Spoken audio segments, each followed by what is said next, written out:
the weather, the lovely weather.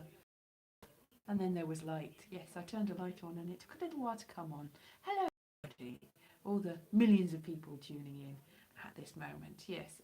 Anyway, what is it all about? Does anyone know the meaning of life? It's all a little bit sad and tragic sometimes, isn't it? But we have to keep smiling on, going through, keeping on.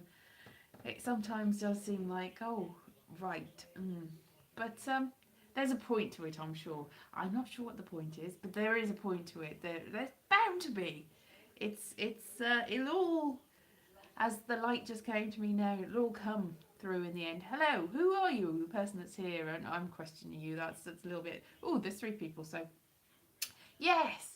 So today I went for a bit of a walk. Hello, good evening, Terry. Went for a bit of a walk up the mountain with my parents, and we nearly got lost again, but we didn't. And then it nearly rained on us, but it didn't. But I didn't do any film because there really wasn't much. I was going to go. There's a thing, a community wood. I remember they planted when I was a child, and it's quite a long time ago now. So we went to see how that was, and it turns out it's very woody, and you can't get into it because the wood is so big. Hello, Midlands Goat. So we basically went there, and it's so long since anyone's been there that all the wood is rotten, and I'm like, oh dear, that's a long time then since I was a child, because there was nothing here when they, well, this was all just fields when I saw it, and now it's just a big tree. So I didn't really, I took like a 3D panorama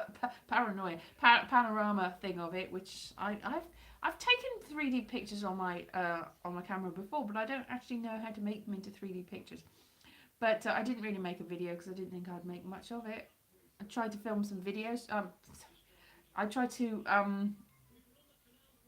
take pictures of some butterflies, but they kept flying away. So I didn't really have much, and I thought, well, what with YouTube's algorithms being as they are, if it's under 5 minutes, it's nobody's going to see it anyway. So I didn't really do anything. But we ended up where there's a film that I did in about April. I walked with a friend and some children, and some of them were my nephews and nieces. No, not nieces. No, my niece was too young. Some of my nephews and some of my friends' children, and we walked up. So basically the same. But it was the bit that I didn't do. Filming to the angle. Yeah, well, you have to, don't you? Unfortunately, it's like this is life. Life. This is what I've come to. It's like, if nobody's going to watch it, what's the point, really? So I have to make sure that I've got something that, but they don't get shown to anyone anyway. Somebody said that they do get a notification of my videos every time, and they'd get very upset if they didn't see them. That was nice. But yes, hello Ed, how are you? I was just saying, yeah.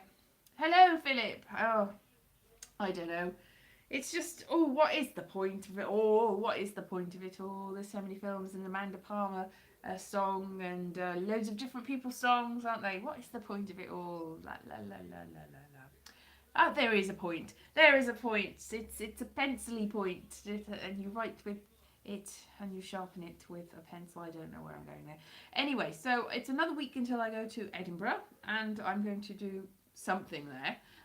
Mainly being other people's shows, and I might do a bit of tourism-y stuff. So I will be filming that, and I'm planning to go to St Fagans at some point, which is a place where they've recreated lots of buildings, and you can see it in a few different things, like Doctor Who. They've got the little village in the Family of Blood, I think.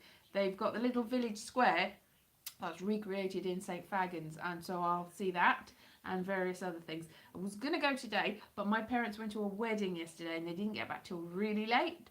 So it was sort of rainy and drizzly today. I don't know. Rainy and drizzly. And yeah, so I can't talk about depressing things in these videos because they will be getting... Lol, Ed Parnell, you and your mind. So, yeah.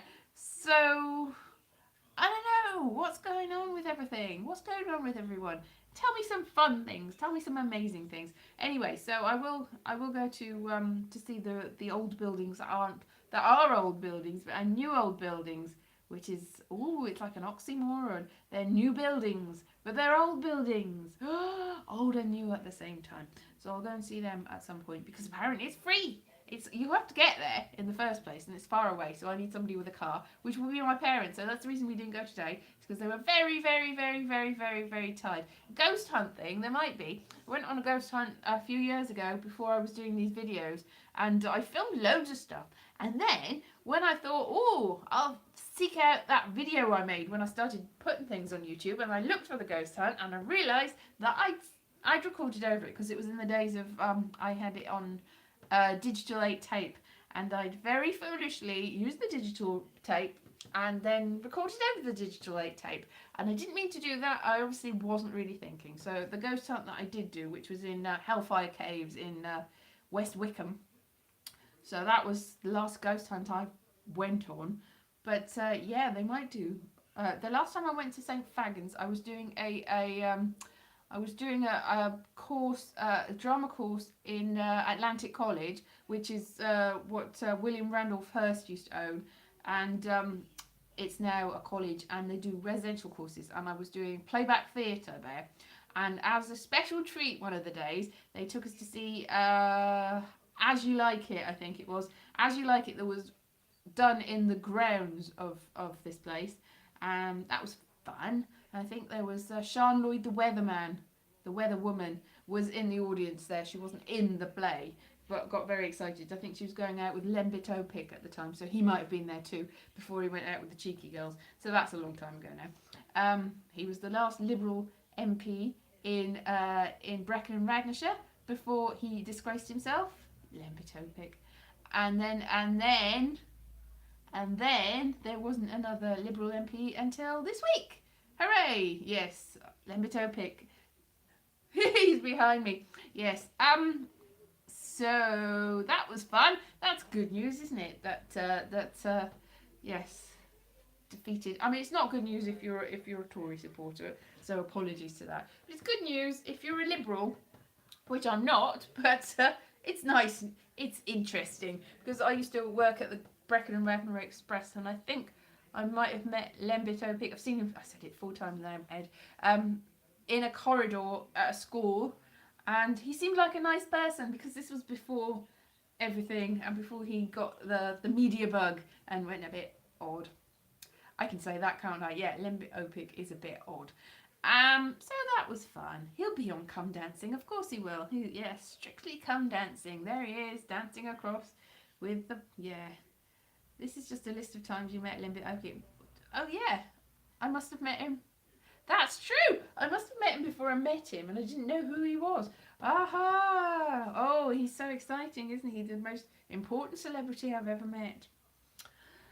Oh my goodness. So, yes, so that's what I'm going to be doing this week, is going to see lots of old buildings. What I remember from the last time, because I did go there, we didn't really see anything at that time that I went to see the play, but I'd been there before, years before, and I remember there was a little exhibition centre, and they had a list of things that they used to use to torture women so that they wouldn't talk, like a scald's bridle and things that made, just people that weren't quite, they put like helmets on you to torture you for not being a proper upright citizen, things like that. And there was also, yes, he is just a publicity thing. And there was also a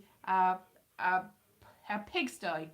I remember that, and it looked like a big beehive, like an old-fashioned beehive. Like it's sort of just like a sort of stone building. So yeah, so the last time I went there, a pigsty. Yes, don't think there's real pigs in there at all. And I remember that there was also a big mill that they had, like a water mill that had those big, the ones with the mill on the floss type things, with the water that goes through the wheel and the wheel goes round. And they'd recreated that. And I think there was a load of old houses and a medieval house and things like that. But my mum and dad said that they've heard that there's lots more buildings, lots more than there were. So that's really good. I think also, I remember hearing, I might have this wrong, but I think one of the Wurzel Gummidge episodes, they made a big bonfire and they put Wurzel Gummidge. You remember, that's coming back, but the original one with John Pertwee, there was one where they put Wurzel Gummidge and Aunt Sally on a gigantic bonfire. It might have been the finale, and then they burnt them. Maybe I just imagined that, and I've got a feeling that that was in the car park of St Fagans, but I might be wrong, and I might just have imagined that entirely. Yes, it probably was all a dream. Yeah, yeah, it probably was a dream. It's a cup of tea and a slice of cake on the top of a big. They didn't that couldn't have been the finale. That couldn't have been the way that the first original. No, that couldn't have been how it ended. That they burnt Aunt Sally and no, that couldn't have been. I must have just imagined that. Forget I said that. It was just a fever dream, obviously. Yeah. So that never happened. How did that end though? It was the Wicker Man. Exactly. I've got the Wicker Man and Wurzel Gummidge confused in my head. Oh, dearie me. Wicker Man. That deserves a remake with somebody like Nicolas Cage in it. That would be amazing. No. No. I haven't seen the only part of that one that I've seen. Yeah, exactly. The only part of the Nicolas Cage Wicker Man that I've seen is the bit where he's running back going, bees, which was quite interesting. But the original Wicker Man I really like because it's one of the best musicals ever made. The bees! Yeah, one of the best musicals ever made is the Wicker Man. Trust me. I'm talking about the original version with all the deleted scenes that they've restored. That because I think they buried half of it under a car park because they were so ashamed. But they restored it, and if you watch the restored version with all the new songs, old new songs, it's a bit of a theme this. Put all the new old songs back, then it is a very good musical. It's one of the best musicals. In fact, I would pay good money to see the Wicker Man musical on the West End. I would. I definitely would. I think it's a goer. Maybe that's what I'll do next. I'll ask whether I can stage. It's a good folk music though. It's creepy as hell. So creepy. Yeah, the one with there's like a close up of like a worm or something on there's like insects on insects of some sort on a plant of some sort. And the people inside are drumming along and singing this creepy song. And upstairs, Edward Woodward is going, oh! And next door, Elkie Brooks, that's not her name. Elkie Summer, is that her? Anyway, not Elkie Summer. What is it? Who is it? Brooke. Who is then that? I've forgotten. It's not Elkie Summer. Elkie Summer's a completely different person, isn't it? What Swedish actress is? Anyway, the one that they dubbed that is not Scottish, but they've dubbed her with a weird voice. She's sort of dancing about next door and then they're singing downstairs. Yeah, anyway. Shut up, Ed. Britt Eklund, that's it. Britt Eklund is not the same person as Elkie Summers. Elkie Summers was in one of the Carry On films, and for some reason I've confused her with Britt Eklund, who was not, as far as I know, in any Carry On films, but she's a similar person to Elkie Summers, so whatever. And it's probably because Summer Isle, and I've just confused that in my mind in the sort of way that I have with Carry On Wicker Man. Yeah, with exactly with Wurzel Gummidge and the Wicker Man. I don't know what I'm thinking really, but I think it would be a good show, and I would watch it anyway. That Carry On Wicker Man, the musical with Wurzel Gummidge and Aunt Sally. Yep, that sounds good.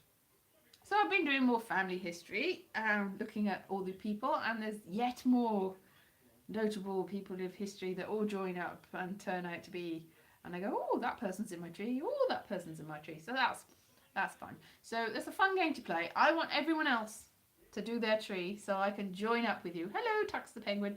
I will join up your family tree with my family tree, because as I've said before, somebody said no, you can't do that.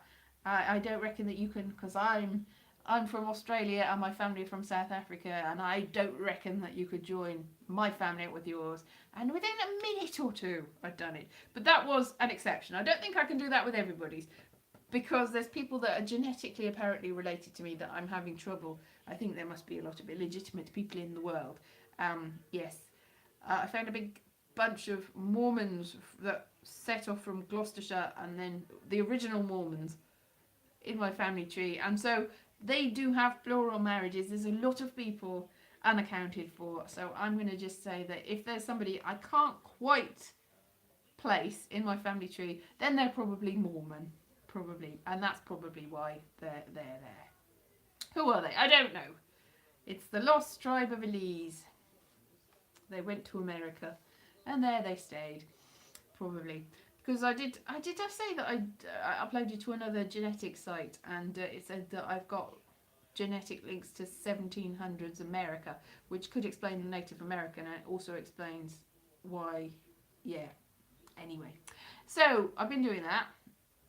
Oh, yes, that's probably true, because everybody's dead.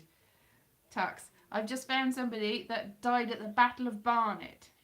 I just looked them up, and I just put somebody in my family tree, like 19th great grandfather, and he died at the Battle of Barnet. And I lived near where the Battle of Barnet was. And I heard all about the Battle of Barnet a couple of weeks ago, and I thought, oh, that's interesting, the Battle of Barnet. I'll find out more about that. And it turns out that one of my distant ancestors died in the Battle of Barnet. I'm not entirely sure what the Battle of Barnet was for. It's some sort of royalist thingy with the thing, like 1471, I think it was. So it's a long time ago. It's one of those royally things of some sort, probably. Anyway, yes, exactly. Oh, yeah. Did he do all of the music though, Boheme? I don't know whether he did. He might have done the incidental music. Anyway, he might have done it, but there's there was where they're dancing around the maypole, and then inside all the boys are dancing around the maypole, and inside the girls going and it's and tapping. That looks like they're stabbing something, but they're just like tapping and looking really excited, and it's creepy. So creepy. That is creepy. I can see why they wanted to remake it, but they did it wrong, I think. Although they might not have done. I haven't seen The Wicker Man, the remake. I've got a feeling they did it wrong, though. They shouldn't have done it as not a musical. Musical, that's the way to do it. Yeah. So, yeah, that's fun. What else I'm going to do? I don't know. I still have I keep saying, it's getting months and months later. My parents went to the museum yesterday for the wedding. They went to the Museum of Wales in Cardiff, which is the very place that I filmed in like September, and still have not got round to doing anything with that footage. So I should probably at some point do that, but I don't know. Hello, Remy. Yeah, so I should do something, but I don't know what. Because I planned to make a poetry film, and with Gwen John in it and everything, and I planned to make a thing about the dinosaurs, and I didn't, and I haven't. And I still got the one from Camden. I haven't done that yet, have I? I thought I had, because I've got, like, I was having a discussion about Banksy with a friend the other day, and I was thinking, oh yeah, there's a Banksy in my film about Camden, and I was going to say something, and I didn't, and probably just as well I didn't, because I haven't actually edited it or put it up yet. So she would have just been like, well, she probably would have said, well, I don't watch your films anyway, but certainly I don't know what you're talking about, because yeah, but there's a Banksy underneath a bridge. And also on a walk that I didn't film, another walk, I've done a lot of walks that I haven't filmed, walk that I didn't do on with the same friend the other day, a walk that I did do but I didn't film. Underneath the bridge near me, there's a lot of Welsh graffiti, and there was one thing that it said Coffwich Durbin. I can't remember. I was like, that looks familiar. And then I was watching Welsh TV earlier on, because this my dad put the Eisteddfod on, and we were watching that for a bit, and he was going, oh, do you know, I think I'd like to have spoken Welsh. I'd like to learn Welsh. And I'm going, yeah, whatever. And then I remembered that it's a piece of graffiti that's on a wall near a flooded village. This is in the news, this sort of thing. A flooded village got flooded when they filled it up to make a reservoir. So that's interesting. And I'm a bit worried about the weather and that big thing out. And I have to keep reconnecting. Didn't know that. August the 4th. I knew about July the 18th, but I didn't know about August the 4th. all my ancestors lost their privileges by being dead. Lost their privileges, and that's I've got no privileges from having aristocratic. Yes, I'm back. No, you don't refresh. It was just because it cutting out because my internet is not up to it. Yeah, so I've got all these aristocratic ancestors. I'm 15th cousin to the Queen, 14th cousin to Prince Philip on a different line. That doesn't get me anything. That doesn't mean I'm 14th in line to the throne. That means I'm 1,000,002 in line to the throne, because there's quite a lot of other people also in that family tree. But 1,000,002 is a conservative estimate. It's probably more like 6,000,004,000 in line to the throne. But yeah, that's what comes for having a load of illegitimate people in your family tree and younger daughters and sons. Otherwise, I'd be up there. I'd have all the castles. They are all mine, yes. All of them. They are all mine. You name a castle, that's mine. I guarantee it. But it's also everyone else's. As I keep saying, you are also related. Who are you? I don't know who you are. I've no idea who's watching this, but you are. I can guarantee if you've even got one person that is a person in your family tree, and you have, all of you have, then you will find that you're related to everyone else in the world at a certain point. Yes, some people are more related than all people are related, but some people are more related than others. Animal Farm, not quite, but yeah, 60 degrees of separation exactly. So yeah,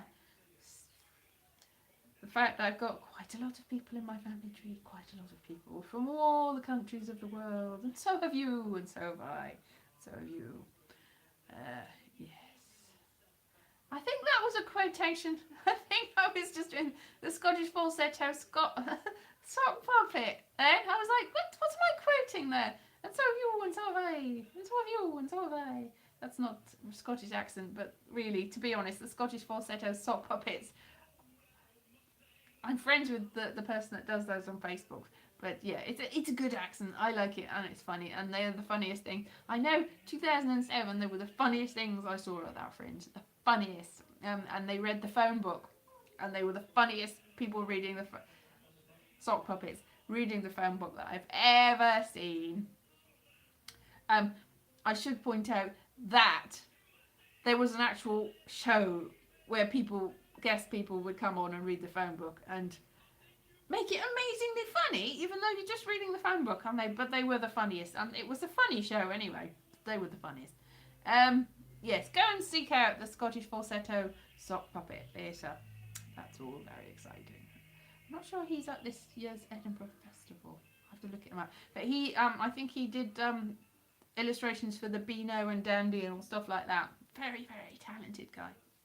Look him up.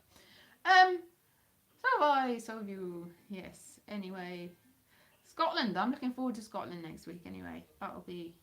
So I'm going on the 13th, and I will be there on the morning of the 14th. I'm going to be travelling all night, on a coach. So that would be. Couldn't do the phone. Yes, exactly. You couldn't do the phone book because nobody's got it. No, not you. No, his name is Kevin Shepherd. No. Oh. I should know what his name was. Anyway, what's his name? I should do Yale reviews. Yeah, I'm just like, what's that thing? The thing with the thing. That's good. That's my review. The thing with the thing, the person that I sort of know and I can't remember the name of. That thing. Yay. I should do Yale. I should do amazing reviews of things that I can't quite remember. Yeah, that'll be everything. I can't quite remember it, but I know it was something. But I was also saying the other day, I think everything, like if I'm going to see shows, mostly the shows that are free entry, because I can't afford a lot of others. Although I have been invited to see other people's shows, so I might be able to see lots of things on the cheap. But I will give money, obviously, but they are still cheaper, even though you give money, than the really expensive shows. So I see a lot of shows, and then I see the show and I think, that was so funny, that was so great, that was amazing. I wonder what the reviews will be like. And then I find the reviews, and the reviews are like, this was the worst thing I've ever seen. I can't believe how rubbish it was. 1 star. And I go, what?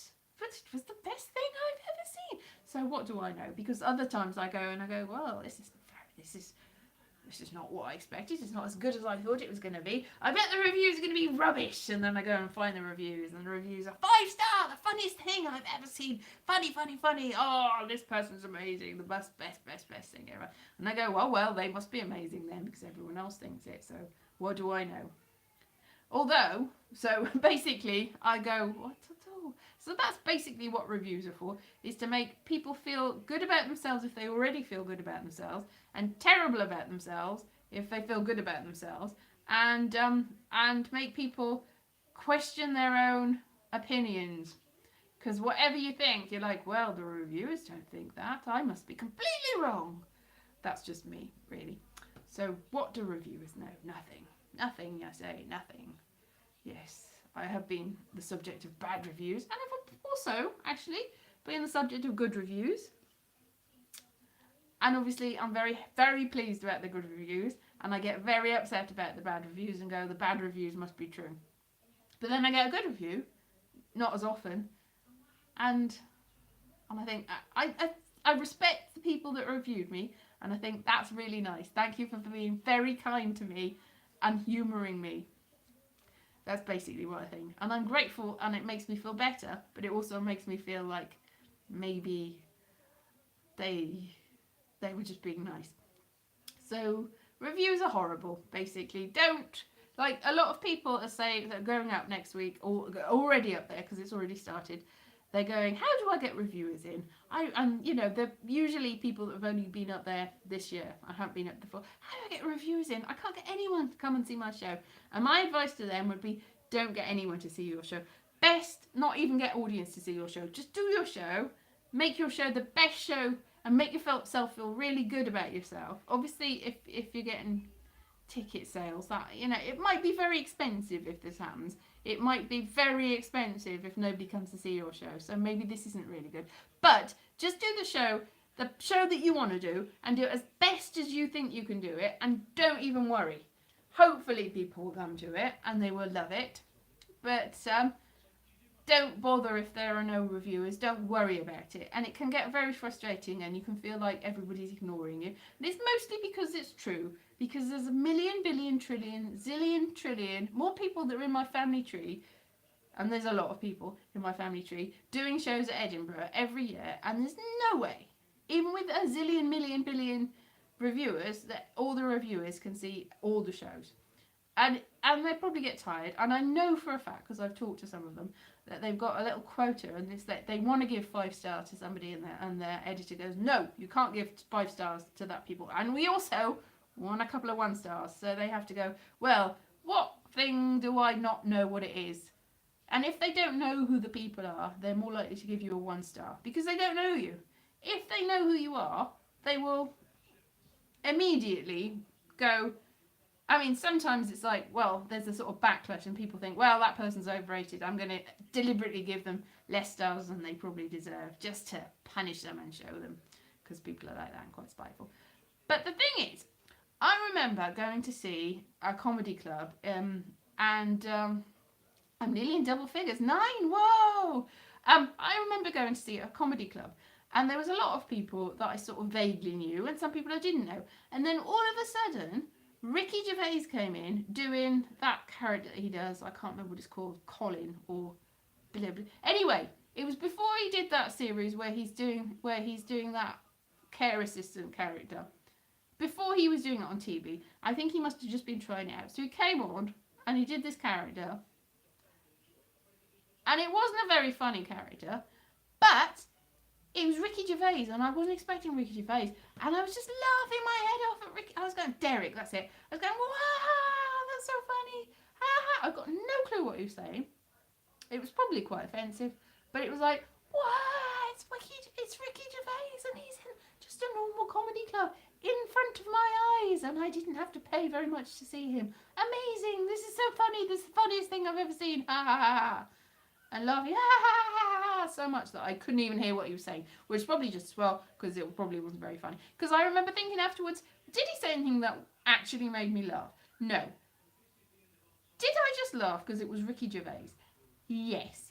And so basically that's it. So even if you don't like Ricky Gervais or insert name of famous comedian here, if they suddenly appear in front of you, you are going to think that's amazing. Even if you don't really like them, if you know who they are, you're going to immediately go, yeah, because it's like Pavlov's dog, basically.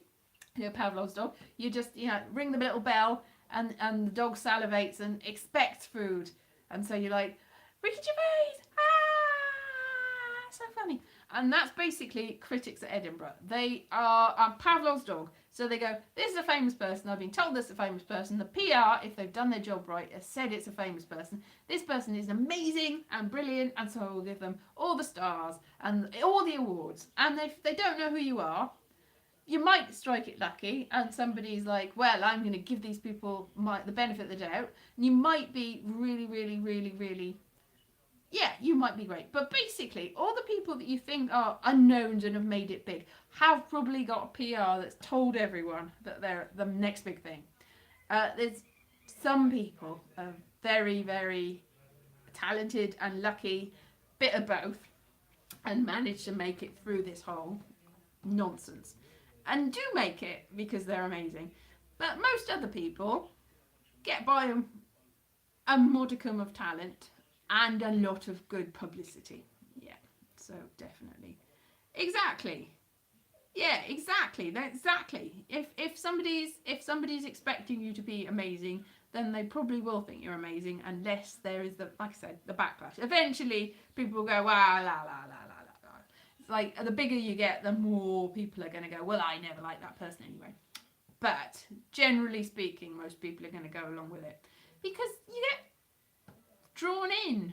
You just like it. Anyway, I've talked for a long time, even with the blip in the middle. So it's not what you say, it's the way you say it. It's not even the way you say it. It's not what you say. It's not the way you say it. It's who you are. It's who you are and what other people say about you. What other people have told you to think.